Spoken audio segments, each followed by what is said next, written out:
கண்ணாடியின் முன்பு நின்று முகத்தில் எதையோ பூசிக்கொண்டிருந்த தன் மருமகள் மஞ்சுளாவை பார்த்து மாமியார் தேவகி, ஐயோ ஐயோ, என் பையன் சம்பாதிக்கிற காசெல்லாம் இப்படி கரியா போகுதே என்று சொல்ல, அத்த, உங்க புள்ள எனக்கு எதுவும் வாங்கி தந்ததில்ல. செருப்பு பிஞ்சு போய் 6 மாசம் ஆகுது. புது செருப்பு கேட்டா அதை கூட வாங்கி தர மாட்டேன்னு சொல்லிட்டாரு உங்க புள்ள. அப்படிப்பட்ட அவருடைய காசை நான் கரியாக்குறேனா? நீங்க நினைக்கிற மாதிரி இது ஒன்றும் காஸ்ட்லியான மேக்கப் ஐட்டம் இல்லை. சாதாரண காஃபி தூள்ல சக்கரை கலந்து முகத்துல தேய்ச்சிட்டு இருக்கேன் என்றாள் மஞ்சுளா. காஃபி தூளா இருந்தா மட்டும் அது என்ன உங்க வீட்ல இருந்து எடுத்துட்டு வந்ததா? இந்த வீட்டு மளிகை ஜாமான் எல்லாம் மாசம் மாசம் உங்க அப்பா அம்மாவா இங்க வாங்கி கொடுக்குறாங்க. அதுவும் இந்த வீட்டு சமையல் கட்டுல இருக்கிறது தானே. என் பையன் உழைச்சு சம்பாதிச்ச காசை இப்படி முகத்துல கண்டதையும் பூசி கரியாக்குறியே. என்னதான் பூசினாலும் உன் சாயம் ஒன்றும் வெளுக்க போறதில்ல. இதுக்கு மேல நீ வெள்ளையாகணும்னா உடம்பு முழுக்க வெள்ளை பெயிண்ட் தான் பூசணும் என்றதும் மஞ்சுளா அவளை பார்க்க, பின்ன என்ன, ஏதோ சொன்னியே, என் புள்ள உனக்கு எதுவும் வாங்கி தந்ததில்லைன்னு. அவனுக்கு அது தெரிஞ்சிருக்கு. குளத்துல காக்கா முங்கி குளிச்சதும் வெளியே வந்து தன்னை கொக்கு என்று நினைக்கும். அப்படி இருக்கு உன் கதை. என்னதான் குளிச்சு முழுகினாலும் காக்கா ஒரு காலத்திலையும் கொக்கு ஆகாதடி என்றாள் தேவகி. அவள் அப்படி சொன்னதும் மஞ்சுளாவின் கண்கள் கலங்கியது. அமைதியாக நின்றாள். மீண்டும் அவள் நெஞ்சில் ஊசியை ஏற்றுவது போல, இங்க பாரு, ஓ முகத்துக்கு கண்டதையும் பூசினது போதும். நான் குளிக்க முதல்ல வெந்நீர் வை. கேஸ் அடுப்பு பயன்படுத்தாம விறகுல வெந்நீர் போட்டு கொண்டு வா என்றாள் தேவகி. அத்த, இப்ப ரொம்ப வெயிலா இருக்கு. நான் கொஞ்ச நேரம் கழிச்சு உங்களுக்கு சுடுதண்ணி போட்டு கொண்டு வரேனே என்று மஞ்சுளா சொன்ன. என்னது, உன் இஷ்டப்படிதான் நான் இந்த வீட்டுல நடக்கணுமா? இங்க பாரு, எனக்கு இப்பவே வெந்நீர் வேணும் என்று சொல்லிவிட்டு தேவகி அங்கிருந்து சென்று விட்டாள். மஞ்சுளா தேவகியின் மகனான சிதம்பரத்தை பெற்றோரின் விருப்பப்படி திருமணம் செய்து கொண்டாள். மஞ்சுளா பணக்கார வீட்டு பெண் என்பதால் அவளுக்கு வரதட்சணை அதிகமாக கொடுப்பதாக சொல்ல, வேலை இல்லாத வெட்டிப்பயலான சிதம்பரத்தின் காதலியான அனுவை தன் வீட்டு மருமகளாக கொண்டு வந்தால் தன் எதிர்காலம் என்னவாகும் என்று நினைத்த தேவகி அனுவை மறந்து விடுமாறு சொல்லி சிதம்பரத்தை கட்டாயப்படுத்தினாள். சிதம்பரமும் வேறு வழியின்றி அதற்கு சரி என்று சொல்ல, பணத்திற்கு ஆசைப்பட்ட தேவகி அவனை மஞ்சுளாவிற்கு திருமணம் செய்து வைக்க ஒத்துக்கொண்டாள். திருமணமாகி 2 வருடங்கள் ஆன பிறகும் கூட சிதம்பரத்திற்கும் மஞ்சுளாவிற்கும் இடையில் எந்த ஒரு தொடர்பும் கிடையாது. ஒவ்வொரு இரவும் படுக்கை தரையில்தான். அப்படி இருக்க அன்று காலை மாமியார் தேவகி வீட்டில் இல்லாத சமயத்தில் சிதம்பரத்தின் நண்பன் நிரஞ்சன் வீட்டிற்கு வந்திருந்தான். கதவை தட்டும் சத்தம் கேட்டு மெதுவாக எழுந்து வந்து கதவை திறந்தாள் மஞ்சுளா. அங்கே மூக்கு கண்ணாடியை சரி செய்தபடி நிரஞ்சனை பார்த்ததும், அண்ணா, அவர் இப்போ வீட்ல இல்லையே என்றாள். பரவாயில்லம்மா, சிதம்பரம் வர வரைக்கும் நான் இருந்து அவனை பார்த்துட்டு போறேன் என்றான் நிரஞ்சன். அவன் அப்படி சொன்னதும், எவ்வளவு நேரம்தான் இந்த வெயில்ல நிப்பீங்க? வீட்டுக்குள்ள வந்து ஒரு டீயோ காஃபியோ குடிக்கலாமே என்று அவனை தன் உடன்பிறவா சகோதரனாக நினைத்த அவள் அவனை உள்ளே அழைத்தாள். சுற்றும் முற்றும் பார்த்தபடி வீட்டிற்குள் நுழைந்த நிரஞ்சன், என்ன இருந்தாலும் உன் புருஷன் இப்படி நடந்துகிட்டு இருக்கக்கூடாது என்றான். என்ன சொல்றீங்க என்று தயங்கியபடி கேட்டாள் மஞ்சுளா. எப்பவுமே சிதம்பரம் உன்கிட்ட கடுகடு என்று நடந்துக்கிறான் என்று நிரஞ்சன் சொல்ல, எந்த வீட்டில தான் சண்டை இல்லாம இருக்கு? எல்லா குடும்பத்திலையும் இது சகஜம்தானே என்றாள் மஞ்சுளா. என்ன மஞ்சுளா, எனக்கு எதுவும் தெரியாது என்று சொல்லி மறைக்கிறியா? எனக்கு எல்லாம் தெரியும். சிதம்பரம் என்கிட்ட ஒன்று விடாமல் சொல்லிட்டான் என்று நிரஞ்சன் சொன்னதும் ஒன்றும் புரியாத மஞ்சுளா அமைதியாக அவன் கண்களை உற்று நோக்க, நான் என்ன சொல்லுவேன்? உங்க 2 பேருக்கும் கல்யாணம் செஞ்சு 2 வருஷம் ஆகுது. ஆனா இத்தனை நாள் சிதம்பரத்தோட நிழல் கூட உன்மேல பட்டதில்லையாமே என்றான் நிரஞ்சன். ஒரு நிமிடம் தயங்கிய மஞ்சுளா, அப்படியெல்லாம் ஒண்ணும் இல்லையே, நானும் அவரும் நல்லாதான் இருக்கோம். உங்ககிட்ட யார் அப்படி சொன்னது என்று கேட்டாள். இங்க பாரு, என்கிட்ட எதுவும் தெரியாத மாதிரி மறைக்காத. எனக்கு எல்லாம் தெரியும். நீ கருப்பா இருக்கிறதுனால நிரஞ்சனுக்கு உன்னை பார்த்தாலே பிடிக்கிறது இல்லையாமே. அதனாலதான் தினமும் நீ தரையில படுக்கிறியாமே. நான் தெரியாம தான் கேக்குறேன். கருப்பான பொண்ண எந்த ஆணும் திருமணம் செஞ்சதில்லையா? இல்ல அவங்க நல்லா வாழ்ந்ததுதான் இல்லையா? எந்த ஒரு பொண்ணாவது என்னுடைய கணவர் கருப்பா இருக்காரு, அதனால எனக்கு அவரை பிடிக்கலன்னு சொல்லி எங்கேயாவது நாம கேள்விப்பட்டிருக்கோமா? ஆனா இந்த நிரஞ்சன் உன்னோட மனசை புரிஞ்சுக்காம உன்னை இப்படி நோகடிக்கிறானே. இங்க பாரு, இதுக்கெல்லாம் நீ கவலைப்படாத. உனக்கு நான் இருக்கேன். எல்லா விதத்திலும் உனக்கு துணையா இருப்பேன் என்று சொல்லி அவள் கையை மெதுவாக வருடினான் நிரஞ்சன். நிரஞ்சனின் உண்மை முகத்தை தெரிந்து கொண்ட மஞ்சுளா, இங்க பாருங்க, முதல்ல கையை எடுங்க. இந்த விஷயம் மட்டும் என் கணவருக்கு தெரிஞ்சா என்ன நடக்கும் தெரியுமா? கணவர் இல்லாத சமயத்துல இந்த வீட்டுக்கு வந்ததும் இல்லாம நண்பனுடைய மனைவின்னு கூட நினைக்காம அவளிடம் தப்பா நடந்துக்கிற நினைக்கிறீங்களே. உங்களை நான் உடன்பிறவா சகோதரனாக நினைத்த காரணத்தினாலதான் உங்களை வீட்டுக்குள்ள அழைச்சு பேசிட்டு இருக்கேன். இன்னொரு முறை இப்படிப்பட்ட தவறான எண்ணத்துல இந்த வீட்டு பக்கம் வராதீங்க. கதவு திறந்துதான் இருக்கு. நான் ஊரை கூட்டி உங்க மானத்தை வாங்குறதுக்கு முன்னாடி நீங்களே கிளம்பி போயிடுங்க என்று கோபமாக சொன்னாள் மஞ்சுளா.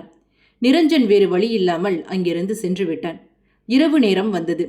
எப்போதும் தலை சீவி குங்குமம் வைத்து பூச்சூடி வீட்டையே தெய்வீகமாக வைத்திருக்கும் மஞ்சுளா அன்று தலைவிரி கோலமாக விளக்கை கூட ஏற்றாமல் மெத்தையில் அமர்ந்திருந்தாள்.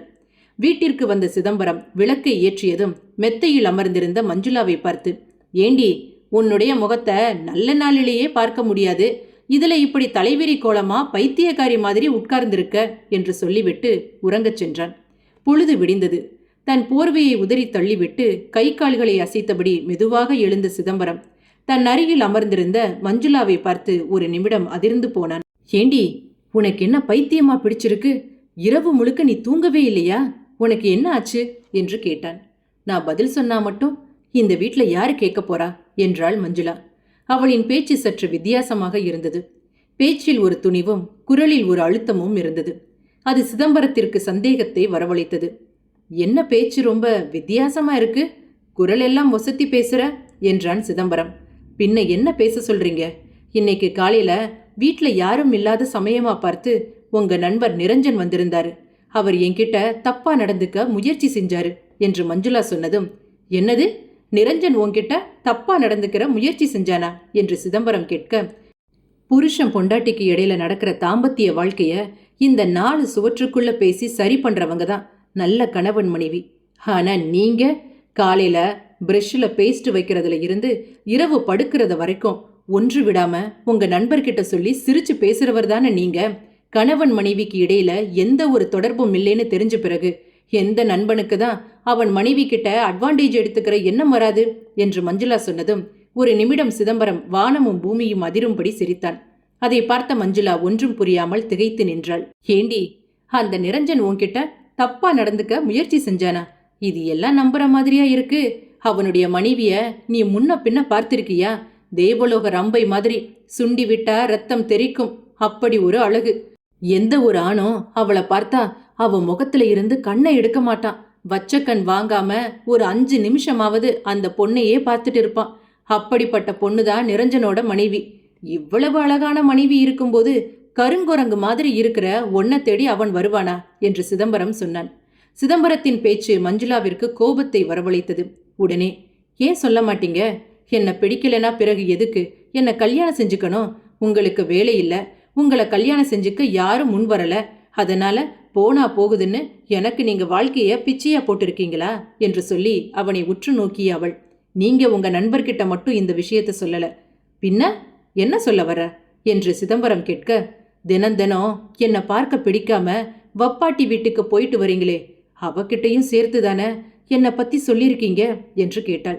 அவள் அப்படி சொன்னதும் சிதம்பரம் ஒரு நொடி ஆடிப்போனான். தான் அங்கு செல்லும் விஷயம் மஞ்சுளாவிற்கு எப்படி தெரிந்தது என்று நினைத்தவன் தான் காலையில் நிரஞ்சனை சந்தித்தது அவனுக்கு அப்போது நினைவிற்கு வந்தது.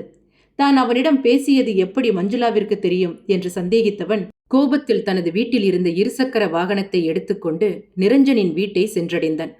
அங்கே வீட்டு வாசலில் தன் முன்னாள் காதலி விஜிக்கு தான் பரிசளித்த வெள்ளை நிற செருப்பு இருந்ததை பார்த்ததும் ஒரு நிமிடம் சந்தேகப்பட்டவன், இல்ல இல்ல, விஜி அப்படிப்பட்ட பொண்ணு இல்ல, அவ எந்த காலத்திலும் எனக்கு துரோகம் செய்ய மாட்டா என்று தனக்குத்தானே நம்பிக்கையை வரவழைத்துக் கொண்டு உள்ளே நுழைந்தான். கதவை திறந்ததும் மெத்தையில் அமர்ந்திருந்த நிரஞ்சனை பார்த்தான். அப்போது குளியலறையில் இருந்து துண்டை கட்டிக்கொண்டு வெளியே வந்த தன் முன்னாள் காதலி விஜியை பார்த்ததும் ஒரு நொடி அதிர்ந்து போனான். நீ எப்படி இங்க என்று கேட்க, விஜி என்ன பதில் சொல்வது என்று தெரியாமல் ஒரு நிமிடம் கைகளை பிசைந்தபடி பயத்தில் நடுங்கி நின்றாள். அப்போது, ஏண்டா, அவ என்ன தேடி ஏன் வீட்டுக்கு வந்தவ? அவளை எதுக்காக வீட்டுக்கு வந்ததும் இல்லாம மிரட்டுற? உனக்கு கொஞ்சமாவது அறிவிருக்கா என்று நிரஞ்சன் கேட்க, ஏண்டா, அறிவை பத்தி நீ பேசுறியா?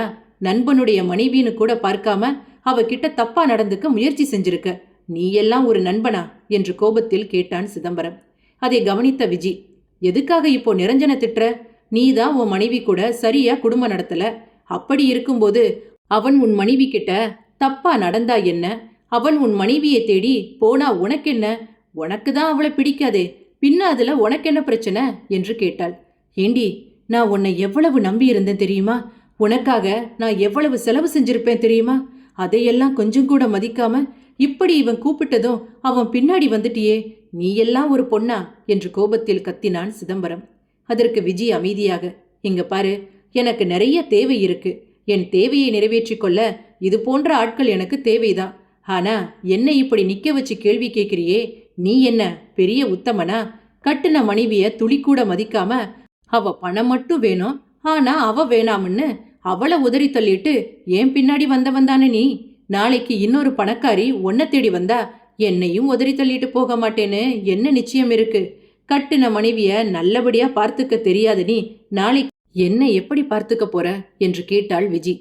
விஜி சொன்ன வார்த்தைகள் சிதம்பரத்தின் மனதை ஆழமாக தாக்கியது. அவனுடைய கண்கள் திறந்தது. இத்தனை நாட்களாக பார்வை இருந்தும் குருடனாக வாழ்ந்த சிதம்பரம் விஜியின் வார்த்தைகளை கேட்ட பிறகுதான் உண்மையை புரிந்து கொள்ள ஆரம்பித்தான். இத்தனை நாளா நான் குருடனாதான் இருந்தேன். ஆனா உன்னோட பேச்ச கேட்ட பிறகுதான் எனக்கு இப்போ பார்வை வந்திருக்கு. அழகு என்பது உருவத்துல இல்ல, அது ஒரு பெண்ணுடைய குணத்துலதான் இருக்கு என்பதை நீ எனக்கு ரொம்ப நல்லா புரிய வச்சுட்ட என்று சொல்லி கண்களில் கண்ணீர் வழிய அங்கிருந்து சென்றான் சிதம்பரம். போகும் வழியெல்லாம் அவளுடன் தான் வாழ்ந்த வாழ்க்கை ஒரு பொய்யான நாடகம் என்பதை நினைத்து அவன் கண்கள் கண்ணீரில் மிதந்தது. அங்கே வீட்டிற்கு சென்றதும் நிரஞ்சன் கதவை திறக்க மஞ்சுளா தன் துணிகளை ஒரு பையில் எடுத்து வைத்தபடி தன் தாய் வீட்டிற்கு செல்வதற்காக அங்கே இருந்த சோஃபாவில் அமர்ந்திருந்தாள். அதை பார்த்ததும் சிதம்பரம் ஒரு நொடி ஆடிப்போனான். மெதுவாக அவள் அருகில் சென்றவன், எங்க போற என்று கேட்க, என்றைக்காவது உங்க மனசு மாறும், நாம சேர்ந்து வாழலாம் என்று நினைச்சேன். ஆனா என்றைக்குமே நீங்க மாறப்போவதில்லை என்று தெரிந்த பிறகு இந்த வீட்ல இருந்து என்ன பிரயோஜனம்? தினமும் உங்க கண்ணு முன்னாடி இந்த முகத்தோட நிற்க எனக்கு இனியும் விருப்பம் இல்லை. அதனாலதான் நான் இந்த வீட்டை விட்டு போகலாம்னு முடிவு செஞ்சிருக்கேன். கூடிய சீக்கிரத்துல நான் உங்களுக்கு விவாகரத்து நோட்டீஸ் அனுப்புறேன். அதுல நீங்க எனக்காக ஒரு கையெழுத்து போட்டா மட்டும் போதும் என்று சொல்லிவிட்டு தன் பையை கையில் எடுத்துக்கொண்டு வெளியே செல்ல முயன்றாள். அதை பார்த்ததும் சிதம்பரத்தின் மனம் துடித்தது. உடனே அவள் கையை பிடித்தவன், இத்தனை நாளா எனக்காக காத்துக்கிட்டு இருந்த நீ இப்போது உன் கணவனா உனக்கானவனா மாறி வந்திருக்கும் போது என்னை விட்டுட்டு போகணும்னு முடிவெடுத்திருக்கியே, இது நியாயமா என்று கேட்டான். சிதம்பரம் அப்படி கேட்டதும் மஞ்சுளாவின் கண்களில் இருந்து கண்ணீர் வழிந்தது. தன் சோகத்தை தனக்குள் அடக்கிக் கொண்டவள் அவனிடம் தன் முகத்தை கூட காட்டாமல், ஏன் அந்த விஜி அதான் உங்க காதலி உங்களை வேண்டாம்னு சொல்லிட்டாளா? அவ வேண்டாம்னு சொன்னதும் வேற வழி இல்லாம என்ன தேடி வந்திருக்கீங்களா என்று கேட்டாள். அவளின் பேச்சு சிதம்பரத்தின் மனதை ஊசியால் கிழித்தது போல இருந்தது. உடனே அவளை மெத்தையில் அமர வைத்தவன் அவள் அருகில் மெதுவாக வந்து அமர்ந்தான். பின்பு இத்தனை நாட்களாக அவன் விரல் நகம் கூட தீண்டாத அவள் கையை பிடித்து தன் கையின் மேல் வைத்து கொண்டான். இத்தனை நாளா ஒரு பெண்ணுக்கு அழகு அவளுடைய நிறமும் வெளித்தோற்றமும் என்றுதான் நான் நினைச்சேன். ஆனா அது எவ்வளவு பெரிய முட்டாள்தனம் என்பதை அந்த விஜய் எனக்கு புரிய வச்சுட்டான். என்னை பொறுத்த வரைக்கும் இனி 7 ஜென்மத்திற்கும் என்னுடைய மனைவி நீதான், நீ மட்டும்தான். இனிமே நான் உனக்கு ஒரு நல்ல கணவனாயிருப்பேன் என்றான். அவனின் பேச்சு மஞ்சுளாவிற்கு மனதை குளிர்வித்தது. அன்று இரவு அவர்களுக்கு முதலிரவு ஆனது. சிதம்பரமும் தன் தவறை உணர்ந்து மஞ்சுளாதான் தன் மனைவி என்று நினைத்தவனாக தன் வாழ்க்கையை தொடங்க ஆரம்பித்தார். 3 மாதங்கள் சென்றது. அன்று வாயை பிடித்தபடி வயிற்றை பிரட்டி எடுத்துக்கொண்டு மஞ்சுளா வாந்தி எடுக்க அதை பார்த்ததும் ஓடி வந்த சிதம்பரம் அவள் தலையை தாங்கி பிடித்து கொண்டான். என்ன ஆச்சு? நைட்டு சாப்பிட்டது எதுவும் சேரலையா? வா, டாக்டர் கிட்ட போகலாம் என்றான். அது எல்லாம் ஒண்ணு வேண்டாம் என்று சொல்லி புன்னகைத்த மஞ்சுளா, நீங்க அப்பாவாக போறீங்க என்றாள். மஞ்சுளா அப்படி சொன்னதும் ஒரு நிமிடம் ரெக்கை கட்டிய பறவை போல பறந்தான் சிதம்பரம். அங்கே அமர்ந்திருந்த தன் தாய் தேவகியை பார்த்து, அம்மா, மஞ்சுளா என்ன சொன்னான்னு கேட்டியா? நீ பாட்டியாக போற, நான் அப்பாவாக போறேன் என்று சொல்லி மஞ்சுளாவை தூக்கி பூமி சுற்றுவது போல சுற்றினான். அதை கவனித்த தேவகிக்கு விறகை மூட்டி நெருப்பை பற்ற வைத்தது போல உள்ளுக்குள் இருந்தது. அதனை அந்நேரம் வெளிக்காட்டிக் கொள்ளாமல் அமைதியாக இருந்தவள் அன்று தலையை பிடித்தபடி மெத்தையில் அமர்ந்திருந்தாள். சிறுவயதில் இருந்தே தாயின் மேல் அதீத பாசம் கொண்ட சிதம்பரம் தேவகியின் அந்த நிலைமையை பார்த்து அவள் காலை பிடித்து கொண்டிருந்தான்.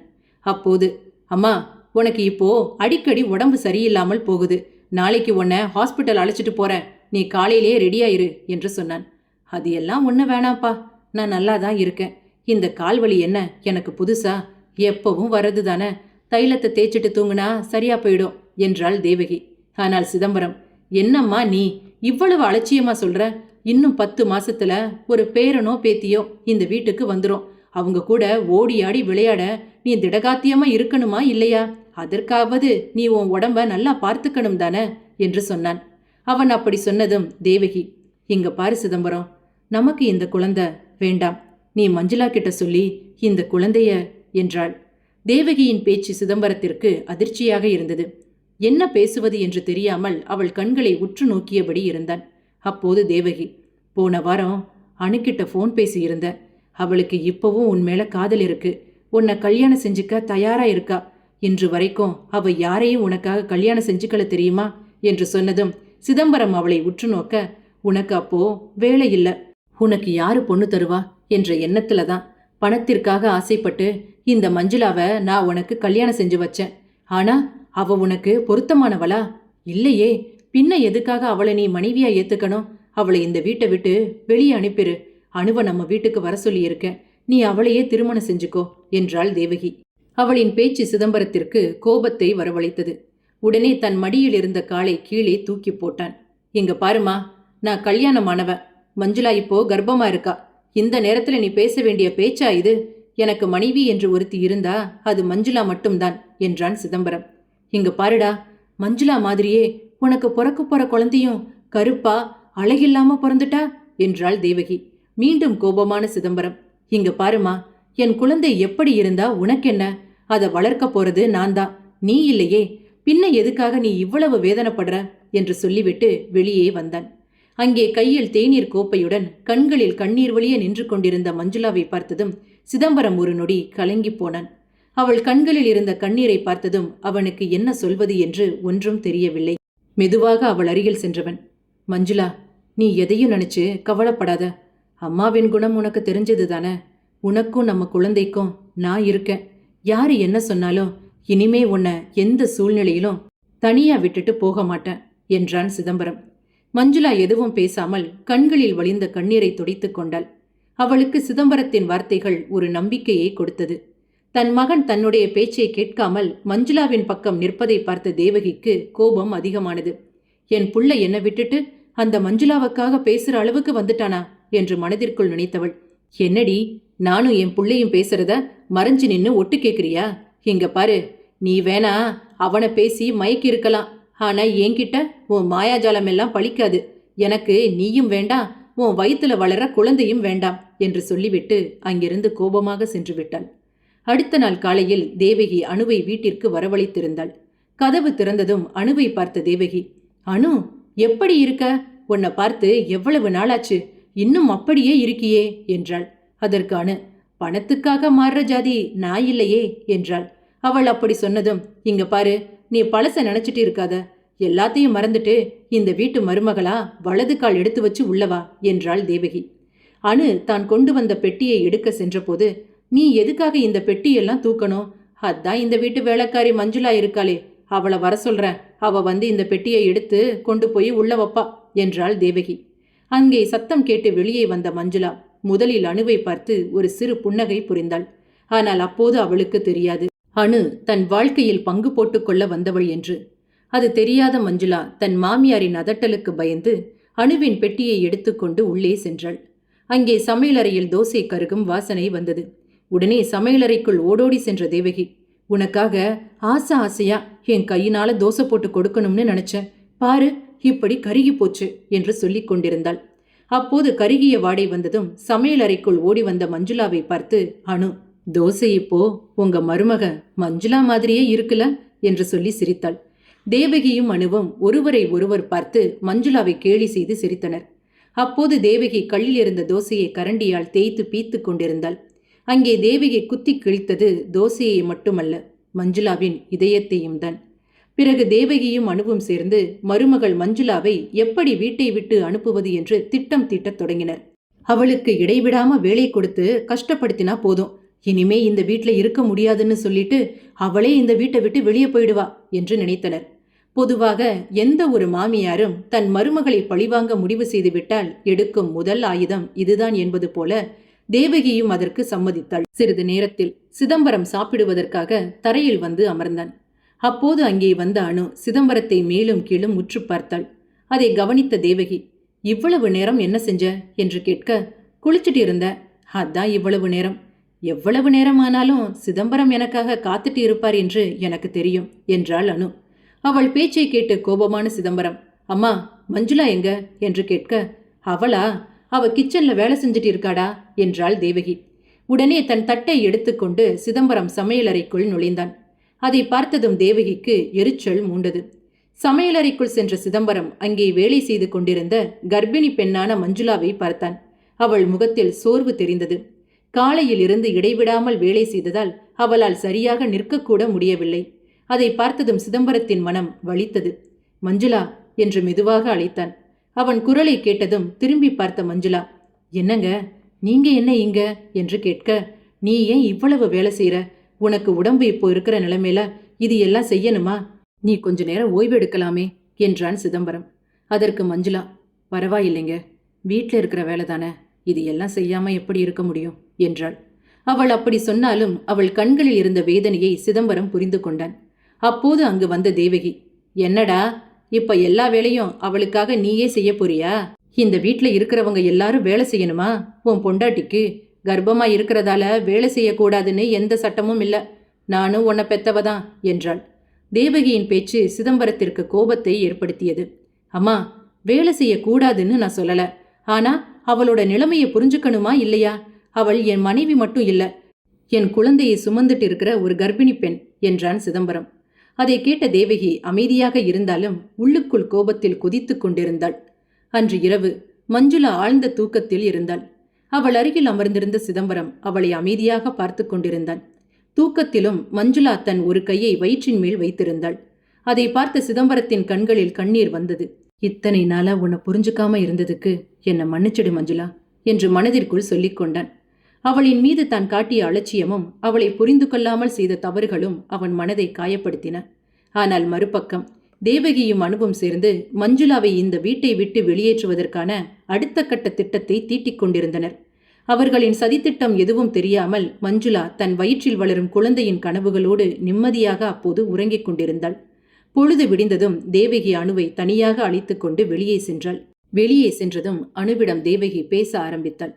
வேற வழி இல்லாம தான் நான் அவளை சிதம்பரத்திற்கு கல்யாணம் செஞ்சு வைக்க ஒத்துக்கிட்டேன் என்று உனக்கே ரொம்ப நல்லா தெரியும். அதற்கு அனு உடனே, நான் எதையும் மறக்கல என்றாள். தேவகி அவளை பார்த்தபடி, அப்போ அவனுக்கு வேலை இல்லை, 10 ரூபாய் காசு கூட என்கிட்ட கையேந்த வேண்டிய நிலைமை அவனுக்கு. அந்த நேரத்துல மஞ்சுளாவோட அப்பா அவளுக்கு 100 பவுன் நகைய வரதட்சணையா கொடுக்கறதா என்கிட்ட வந்து சொன்னாரு. நானும் அவர் பேச்சுல மயங்கி கல்யாணத்துக்கு உடனே சரின்னு ஒத்துக்கிட்டேன். ஆனா இப்போ நிலைமை அப்படி இல்லை. இங்க பாரு, நீ ஒரு 10 நாள் மட்டும் இங்க இருந்தா போதும். கண்டிப்பா அவனோட மனசு உன்னை பார்த்ததும் மாறிடும். அவள் அவனை நல்லா மயக்கி வச்சிருக்கா. அதனாலதான் அவ இழுத்த இழுப்புக்கெல்லாம் கயிற்றை கழுத்துல கட்டின மாடு மாதிரி அவ பின்னாடியே போறான். ஆனா நீதான் அவ மனசுல இடம் பிடிக்கிற மாதிரி நடந்துக்கணும். இங்க பாரு, இதுக்கு முன்னாடி அவனுக்கு வேலை இல்லை, வெட்டி பயலா ஊரை சுத்திக்கிட்டு இருந்தான். ஆனா இப்போ அப்படி இல்லை, கை நிறைய சம்பளம் வாங்குறான், நல்ல கம்பெனி, நல்ல வேலை. உனக்கு இந்த வீட்டுல எந்த குறையும் இருக்காது. நான் உன்னை ரொம்ப நல்லா பார்த்துப்பேன் என்றாள். அதை கேட்டதும் அனுவின் முகம் மாறியது. ஆனாலும் இப்படிதான் முன்னாடியும் சொன்னீங்க. ஆனா பணத்தை பார்த்ததும் என்ன வேணாம்னு சொல்லிட்டு அந்த மஞ்சுளாவை உங்க பையனுக்கு கல்யாணம் செஞ்சு வச்சிட்டீங்க என்றாள். தேவகி சற்று கோபமாக, இங்க பாரு, நடந்ததை பேசி இப்ப எதுவும் பிரயோஜனம் இல்ல. நான் உனக்கு இப்போ வாக்கு தரேன். நீ மட்டும் சிதம்பரத்தோட மனசுல இடம் பிடிச்சிட்டா இனிமே இந்த வீட்டோட மருமக நீதான். இது எல்லாமே உனக்கு தான். அதுக்கு முதல்ல அவளை இந்த வீட்டை விட்டு வெளியே அனுப்பணும். அவ மட்டும் இல்ல, அவ வயித்துல வளர்ற அவ குழந்தையையும் மொத்தமா இந்த வீட்டை விட்டு வெளியே அனுப்பணும். ஆனா என்ன, நாம என்னதான் வேலை சொல்லி அவளை கொடுமை செஞ்சாலும் அவ கல்லு மாதிரி இருக்கா. எப்படி மலையை உடைப்பது கஷ்டமோ அப்படிதான் இவளை இந்த வீட்டை விட்டு அனுப்புவது ரொம்ப கஷ்டமா இருக்கு. எனக்கே என்ன செய்யறதுன்னு ஒன்னும் புரியல. இப்படியெல்லாம் கொடுமை செஞ்சா ஒரு கட்டத்துல முடியாம இந்த வீட்டை விட்டு வெளியே போயிருவான்னு நான் நினைச்சேன். ஆனா என்ன வேலை கொடுத்தாலும் அசராம செய்யறா. முகத்துல ஒரு சின்ன சஞ்சலம் கூட இல்ல என்றாள். தேவகியின் வார்த்தைகளை கேட்ட அனு சிறிது நேரம் அமைதியாக இருந்தாள். பிறகு மெதுவாக, இங்க பாருங்க, எனக்கு ஒரு நல்ல யோசனை இருக்கு என்றாள். அனு தேவகியை பார்த்தபடி தொடர்ந்து பேச ஆரம்பித்தாள். அவ இப்படியெல்லாம் நடந்துக்கிறதுக்கு ஒரே ஒரு காரணம் மட்டும்தான் இருக்கு. அவ இப்போ அம்மா ஆக போற சந்தோஷத்துல இருக்கிறா. அதனாலதான் நாம எவ்வளவு வேலை கொடுத்து அவளை டார்ச்சர் பண்ணாலும் அவளுக்கு அது பெருசா தெரியறதில்ல. நேத்து கூட என்ன நடந்துச்சு தெரியுமா? அவ எல்லா வேலையும் முடிச்சுட்டு குறுக்க பிடிச்சபடி கழுத்துல கை வச்சுட்டு மெத்தை மேல படுத்திருந்தா. உடனே நான் அவ முகத்துல தண்ணீர் தெளிச்சு என்னுடைய காஸ்ட்லியான துணியெல்லாம் துவைக்க சொல்லி சொன்னேன். ஆனா அவ ஏன் எதுக்குன்னு ஒரு கேள்வி கூட கேட்கல. நேரா துணியை எடுத்துக்கிட்டு மொட்டை மாடிக்கு போனவதான். 1/2 மணி நேரத்துல துணியை எடுத்து துவைச்சு வெளியில காய போட்டு 2 மணி நேரத்துல அயன் பண்ணி என் கையில கொடுத்துட்டா. இப்படி மன தைரியத்தோட இருக்கிற ஒரு பொண்ண இப்படியெல்லாம் கொடுமை செஞ்சு வீட்டை விட்டு வெளியே அனுப்ப முடியாது. எனக்கு தெரிஞ்ச ஒரு நல்ல டாக்டர் இருக்காங்க. அவங்களுக்கு பற்றி ரொம்ப நல்லா தெரியும். அவங்க கிட்ட மருந்து கேட்டா அவங்க கொடுப்பாங்க. நான் உங்களை வற்புறுத்தல, உங்களுக்கு விருப்பம் இருந்தா என்றாள். அனு சொன்ன வார்த்தைகளை கேட்ட தேவகி ஒரு நிமிடம் அமைதியாக இருந்தாள். பிறகு மெதுவாக சரி என்று சம்மதித்தாள். 2 நாட்களுக்கு பிறகு சிதம்பரம் தன்னுடைய அலுவலகத்தில் வேலை பார்க்கும் மேனேஜரை வீட்டிற்கு அழைத்து வந்தான். அப்போது அங்கே வந்த தேவகியும் அனுவும் அவரை பார்த்தனர். அனு ஆச்சரியத்துடன், டேய், யாருடா இது என்று கேட்க சிதம்பரம் சிரித்தபடி, அம்மா, இவங்க என்னோட கம்பெனில மேனேஜரா வேலை பார்க்கறாங்க, மஞ்சுளாவை பார்க்க வந்திருக்காங்க என்றான். அதை கேட்டதும் தேவகியின் முகம் மாறியது. என்னது, உன்னோட பொண்டாட்டி மஞ்சுளாவை பார்க்க வந்திருக்காங்களா? அவளை எதுக்காக இவங்க பார்க்கணும் என்று கேட்டாள். சிதம்பரம் அமைதியாக, அம்மா, மஞ்சுளாவை ஒரு விளம்பரத்துல நடிக்க கூப்பிட வந்திருக்காங்க என்றான். அதை கேட்டதும் தேவகியும் அனுவும் ஒருவரை ஒருவர் பார்த்து கொண்டனர். அப்போது தேவகி சிரித்தபடி, இங்க பாருங்க மேடம், நீங்க ஏதோ வழி தெரியாம வந்துட்டீங்கன்னு நினைக்கிறேன். இவன் பொண்டாட்டி இருக்காளே, அவ நிறத்தை தொட்டு கண்ணுக்கு மையா ஒத்திக்கலாம். அப்படி ஒரு கருப்பு. அவ உங்க விளம்பரத்துல நடிக்க போறாளா என்றதும் மேனேஜர் உடனே அவளை ஆச்சரியமாக பார்த்தாள். என்னம்மா பேசுறீங்க நீங்க? நீங்க அவங்கள முன்ன பின்ன பார்த்ததே இல்லையா என்று கேட்டதும் தேவகி குழப்பத்துடன், என்ன சொல்றீங்க? மேனேஜர் தொடர்ந்து, உங்களுக்கு அதிரசம் ஜுவல்லரி தெரியுமா? உலகத்திலேயே ரொம்ப மதிப்பு மிக்க நகைகளில் ஒன்றான அந்த நிறுவனத்தோட விளம்பரத்தை நாங்க தான் செய்து கொடுக்கிறோம். அவங்க 3 வருடத்திற்கு மஞ்சுளா மேடம் தான் தங்களுடைய விளம்பரத்துல நடிக்கணும்னு அவங்கள மாடலா தேர்ந்தெடுத்து இருக்கிறாங்க என்றாள். அந்த வார்த்தைகளை கேட்டதும் தேவகியும் அனுவும் ஒருவரை ஒருவர் மீண்டும் பார்த்து கொண்டனர். அப்போது அங்கே வந்த மஞ்சுளா மேனேஜரை பார்த்ததும் ஒரு நிமிடம் அப்படியே நின்றுவிட்டாள்.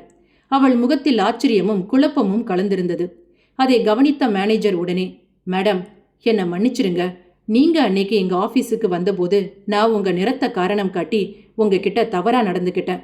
ஆனா இப்போ நீங்க தான் அந்த விளம்பரத்துல நடிக்கணும்னு எங்க பாஸ் பிடிவாதமா இருக்காரு. நீங்க மட்டும் இப்போ அக்ரிமெண்ட்டுக்கு ஒத்துக்கிட்டு நடிக்க வரலேனா எனக்கு வேலையே போயிடும் என்றார். அவருடைய வார்த்தைகளை கேட்ட மஞ்சுளா சில நொடிகள் அமைதியாக நின்றாள். பிறகு தன்னைத்தானே கிள்ளி பார்த்து கொண்டாள். அப்போதுதான் அது கனவு இல்லை, நிஜம் என்று அவளுக்கு புரிந்தது. அவள் கண்களில் ஆனந்த கண்ணீர் நிறைந்திருந்தது. உடனே சிதம்பரத்தை பார்த்து, என்ன சொல்றீங்க? இது எல்லாம் உண்மைதானா? இது எல்லாம் கனவா நிஜமா? எனக்கு ஒண்ணுமே புரியலையே என்றாள். சிதம்பரம் அவளை பார்த்து மெதுவாக சிரித்தான். இங்க பாரு மஞ்சுளா, இத்தனை நாளா நானும் எங்க அம்மாவும் உன்னுடைய நிறத்தை காரணம் காட்டி எத்தனையோ நாள் உன்னை ஒதுக்கி வச்சிருக்கோம். ஆனா இப்போ உன்னுடைய அழகை இந்த ஊரே பார்த்து வியக்கப் போகுது என்றான். அவன் சொன்ன வார்த்தைகளில் இருந்த உண்மையை உணர்ந்த மஞ்சுளா மீண்டும் ஒரு சிறு புன்னகை புரிந்தாள். அதை கவனித்த அனு எதுவும் பேச முடியாமல் அமைதியாக நிற்க, அப்போது மேனேஜர் மேடம் மஞ்சுளாவை பார்த்து, மேடம், இங்க பாருங்க, உங்களுக்கு சிங்கப்பூர்ல தான் ஷூட்டு. நீங்க மொத்தம் எங்களுக்கு 10 நாள் நடிச்சு கொடுக்கணும் என்றாள். அதை கேட்டதும் அனு சிரித்தபடி, 2000 ரூபாய்க்கு தான் இவ்வளவு பில்டப்பா என்றாள். உடனே மேனேஜர், மேடம், ஒரு விளம்பரத்திற்கு 2000 ரூபாய் இல்ல, 3 லட்சம் ரூபாய் உங்களுக்கு சம்பளம் என்றார். அந்த வார்த்தையை கேட்டதும் தேவகியின் கண்கள் விரிந்தன. என்னது, 3 லட்சம் ரூபாய் சம்பளமா என்று சொல்லி தன் வாயின் மேல் கையை வைத்து கொண்டாள். பிறகு அனுவை பார்த்து, அனு, நீ முதல்ல மஞ்சுளாவுக்கு ஒரு காஃபி போட்டு கொண்டு வா என்றாள். தேவகியின் திடீர் மாற்றத்தை பார்த்த அனுவுக்கு எரிச்சல் வந்தது. வேறு வழியில்லாமல் சமையல் அறைக்கு சென்று காஃபி வைக்க ஆரம்பித்தாள். அதை கவனித்த சிதம்பரம் உள்ளுக்குள் தன் தாயின் மாற்றத்தை பார்த்து சிரித்து கொண்டான். சமையலறைக்குள் சென்ற தேவகி அனுவிடம் மெதுவாக பேச ஆரம்பித்தாள். கனவுல லாட்ரி அடிக்கும் என்று நான் கேள்விப்பட்டிருக்கேன். ஆனா நிஜத்துல லாட்ரி அடிக்கிறத இப்பதான் பாக்குறேன். 3 லட்சம் ரூபாய் சம்பளமாமே. இன்னும் 2-3 வாரத்துல சிங்கப்பூர், மலேசியா, துபாய் எல்லாம் போகணுமாமே. நான் வேற இந்த வீட்டுல ஒத்தையாளா இருக்கேன். அதனால என் புள்ள எப்படியும் என்னையும் அவன் கூட அங்கே அழைச்சிட்டு போயிடுவான். இனிமே எதுக்காக நீ இங்க இருக்கணும்? நாளைக்கே நீ கிளம்பு என்றாள். தேவகியின் வார்த்தைகளை கேட்டதும் அனுவின் முகம் வாடி போனது. என்னது, நாளைக்கே நான் வீட்டை விட்டு கிளம்படுமா? நீங்க என்ன சொல்லி என்னை இந்த வீட்டுக்கு வரவழைச்சிங்க? உங்க பையனுக்கு திரும்பவும் என்னை கல்யாணம் செஞ்சு வைக்கிறதா நீங்க எனக்கு நம்பிக்கை கொடுத்ததால தானே நான் திரும்பவும் இந்த வீட்டுக்கு வந்தேன். ஆனா இப்போ பணத்தை பார்த்ததும் உங்க புத்தி மாறிடுச்சே என்றாள். தேவகி அதை பொருட்படுத்தாமல், நான் என்ன பெருசா மாத்தி பேச போறேன், நீயும் தான் என் பிள்ளைக்கு வேலை இல்லைன்னு சொல்லி அவனை கல்யாணம் செஞ்சுக்க முடியாதுன்னு சொல்லிட்ட. அப்படிதான் இதுவும். சரி சரி, நீ நாளைக்கே உன் பெட்டி படுக்கை எடுத்துட்டு இந்த வீட்டை விட்டு கிளம்பு என்று சொல்லிவிட்டு அங்கிருந்து சென்று விட்டாள். தேவகியின் பேச்சு அணுவின் மனதில் கோபத்தையும் ஏமாற்றத்தையும் வரவழைத்தது. மறுநாள் தன் பெட்டி படுக்கையை எடுத்துக்கொண்டு வீட்டை விட்டு வெளியே செல்ல வந்த அணு சிதம்பரத்தை பார்த்தாள். அவள் மனதில் இருந்த கோபம், ஏமாற்றம் அனைத்தையும் அவனிடம் கொட்ட ஆரம்பித்தாள். இங்கே நடந்த எல்லா விஷயமும் உனக்கு தெரியணும் என்று சொல்லி தேவகி தன்னிடம் பேசியது முதல் தன்னை வீட்டை விட்டு வெளியே அனுப்பியது வரை நடந்த அனைத்தையும் ஒன்று விடாமல் சிதம்பரத்திடம் கூறினாள். அனைத்தையும் கேட்ட சிதம்பரம் அமைதியாக நின்றான். அதன் பிறகு அணு அங்கிருந்து சென்று விட்டாள். இதையெல்லாம் அறியாமல் தேவகி எப்போதும் போல கையில் மொபைல் போனை வைத்துக்கொண்டு பார்த்து கொண்டிருந்தாள்.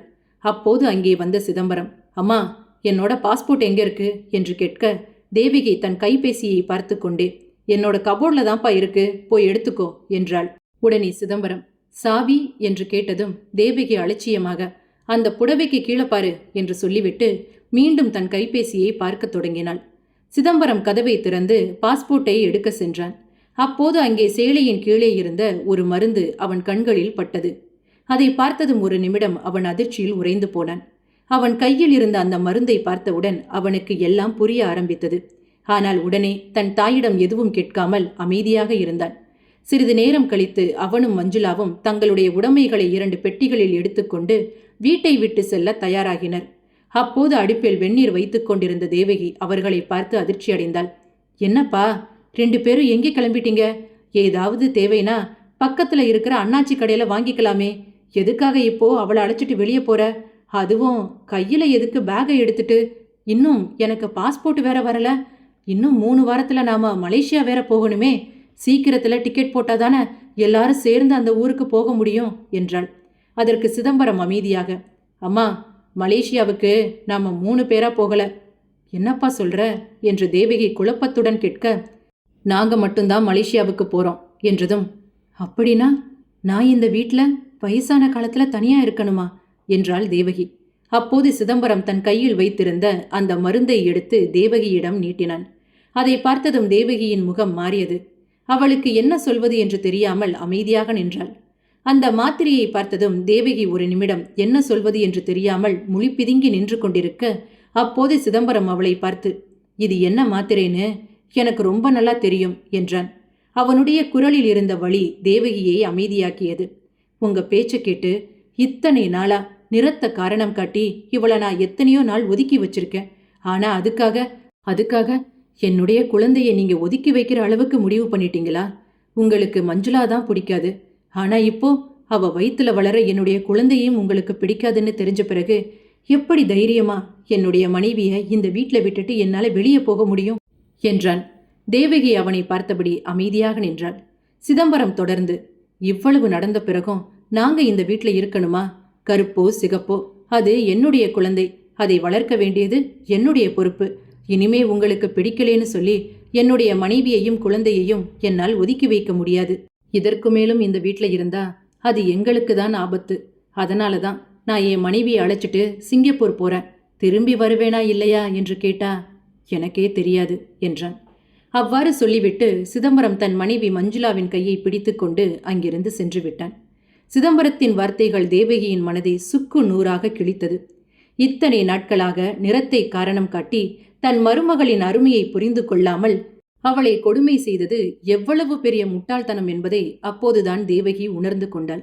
மஞ்சுளாவின் பொறுமையும் அவளுடைய நல்ல குணமும் அவள் வயிற்றில் வளரும் குழந்தையின் மதிப்பும் இப்போதுதான் தேவகிக்கு புரிந்தது. ஆனால் அந்த உண்மை புரியும் நேரத்தில் சிதம்பரமும் மஞ்சுளாவும் அவளை விட்டு வெகு தூரம் சென்று கொண்டிருந்தனர். சூழ்நிலை மாறும்போது ஒருவரின் எண்ணமும் மாறிவிட்டால் அந்த அன்பு உண்மையானதா என்பதை சிந்திக்க வேண்டும். மனிதர்களின் மதிப்பு பணத்தால் உயர்வதில்லை, அவர்களின் குணத்தால் தான் உயர்கிறது என்பதை உணர்த்துவதற்காகவே இந்த கதை உங்களுக்கு பிடித்திருந்தால் மறக்காம லைக் பண்ணி சப்ஸ்கிரைப் பண்ணுங்க. மீண்டும் ஒரு புதிய குடும்ப கதையுடன் உங்களை சந்திக்கும் வரை நன்றி, வணக்கம்.